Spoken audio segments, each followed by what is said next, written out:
Higit 400,000 pisong halaga ng hinihinalang shabu ang nakumpiska mula sa isang lalaki na nagpakilalang police asset sa La Paz.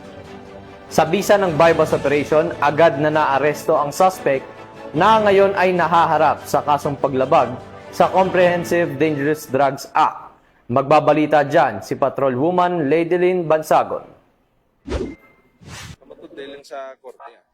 Arestado sa isinagawang drug buy-bust operation ng City Drug Enforcement Unit 6 ang isang lalaki na umano'y nagpakilalang asset ng pulis matapos makuhanan ng tinatayang 400,000 na halaga ng hinilaang shabu sa Barangay Laguda, La Paz, Iloilo, pasado alas 10 ng gabi nito lamang ika-10 ng Nobyembre taong kasalukuyan. Kinilala ni Police Captain Roque Jimeno III, Officer in charge ng City Drug Enforcement Unit 6 ang suspect bilang si alias Toto Bert, 36 na taong gulang. Ayon kay Police Captain Jimeno III, nabentahan ng suspect ng isang plastic sachet na hinilaang shabu ang isang pulis na nagpanggap na pusher-buyer. Matapos ang transaksyon, agad na dinakip ng mga otoridad si alias Bert. Sa masusing paghalughog, na-recover mula sa kanyang 6 pang plastic sachet ng hinilaang shabu na may kabuuhang timbang na 60 gramo at tinatayang nagkakalaga ng 408,000 pesos. Dagdag pa ng mga pulis, matagal nang minamanmanan si alias Bert dahil sa mga ulat na patuloy itong sangkot sa iligal na bintahan ng droga sa naturang lugar. Sa kasalukuyan,